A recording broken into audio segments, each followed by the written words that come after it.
The Torah portion of Emor begins with Rashi's famous statement that we should warn the adults about educating the children. And the word in Hebrew used to warn is lahazahir. Now, in addition to meaning warn, the Hebrew root zohar means, of course, to glow, to shine. And this is such an important lesson in education that there's no point just telling kids what to do and just instructing them, punishing them. That's not enough. What we need to do in any educational process is to shine. It's all about the brilliance of the educator, whether there's illumination coming out, whether there is light coming out. Instruction is not enough. It needs to be luminous instruction, and that is the powerful message of the beginning of this week's Torah portion. Chapter 22, verse 1. Speak to Aaron and his sons. Rabbi Elimelech of Lizhansk, 18th century Hasidic Rebbe, says the following insight, that there are two types of Jews, those who were born into observant Judaism and those who choose it of their own accord. Who is greater? Well, only God knows that. But who is more likely to stay with their faith and stay with their observance? Rabbi Elimelech says, actually, the one who chose it. If you chose it, it was an autonomous decision, you are an observant Jew by choice, you are much less likely to change your mind, because it's something which you really were brought to by your own conviction. But your sons, your children, they're just born into it. So it says, speak to Aaron and his sons. The sons need more attention than the parents, because the children who have the kind of misfortune, in a certain sense, of just being born into it won't necessarily see the same beauty as you who chose it. So the message to the sons always has to be more potent and more bright and shining than to the parents. Chapter 22, verse 27, according to Rabbi Shalom Dov Schneerson, the Rebbe Rashab of Lubavitch, he says this is talking about the ego. The ego can come in different manifestations, as an ox, as a sheep, or a goat. The ox ego is aggressive, and it's pleasure-seeking. The sheep ego, like a sheep, seeks pleasure, but it's more tame. It's less overtly aggressive in its desire to do so. And then we have the goat. The goat is the most tame of the three egos. But the problem with the goat, it's so tame, you might not even realize it's an ego. And that, in a sense, makes it the most dangerous of all. So think about it. What animal represents your ego? You could put on the comments if you want here. Think about it. Well, what kind of ego is yours? What kind of animal? Is it an ox? Is it a sheep? Is it a goat? Some other type of animal? Interesting analogy from the Rebbe Rashab. Chapter 23, verse 6. The Torah describes the festival of Passover as the festival of unleavened bread. But that's not what we normally call it. You don't hear people saying, I'm cleaning my house for the Chag HaMatzot, for the festival of unleavened bread. We call it Pesach. We call it the Passover. So why is that? Why is it Scripture refers to it one way, and yet the Jewish people traditionally or colloquially do not refer to it that way? So Rabbi Levi Yitzchok of Berditchev, 18th century Hasidic Rebbe, said it reflects a certain reciprocal love in the relationship between the Jews and God. God speaks about the festival in a name which tells us the virtues of the Jewish people. It's the festival of unleavened bread. Here was a nation in the most civilized country in the world, and they ran into a desert without provisions. All they had was a bit of matzah, says God in the Torah. But what do the Jews say back to God? No, it's the festival of Passover. The greatness of this festival is what you did, God.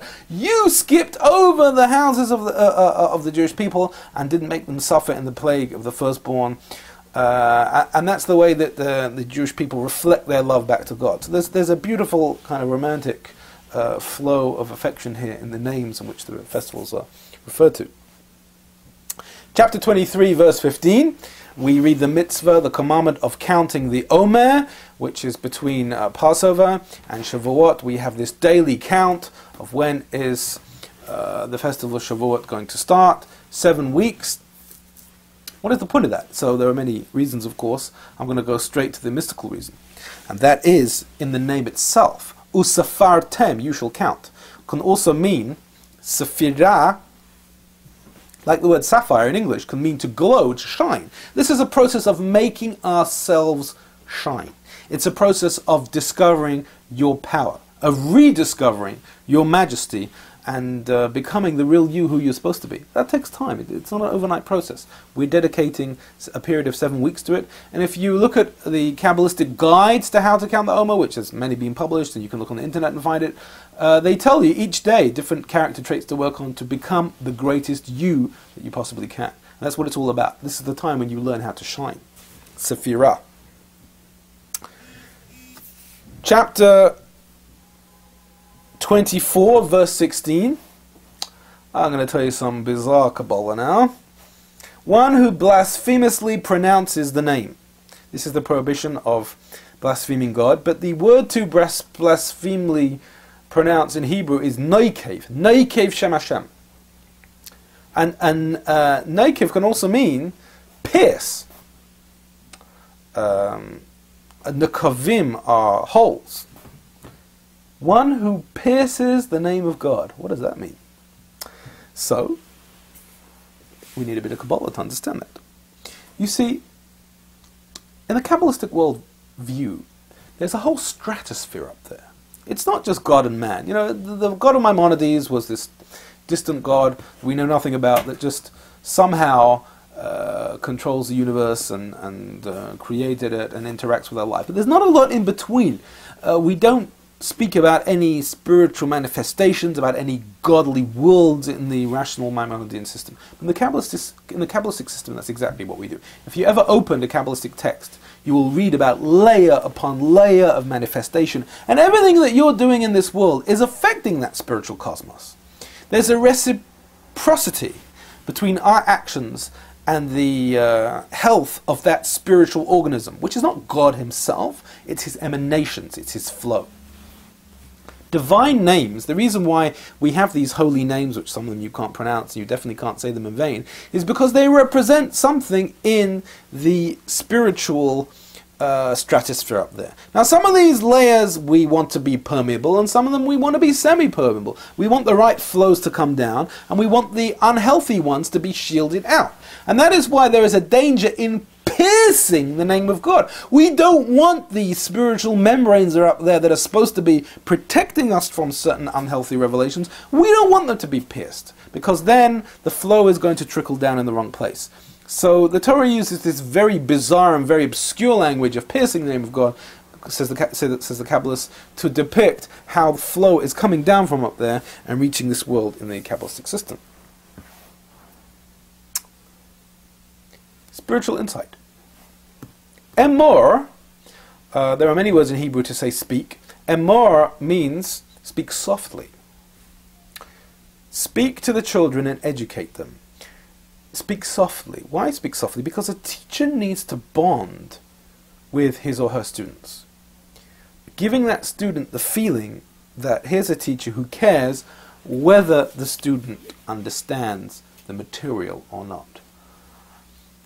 We have a tendency to, as human beings, to do things because they need to be done, to do them gratuitously. We pay bills, angrily, in haste. We sometimes speak to our family, our spouses, our children, in haste, in anger.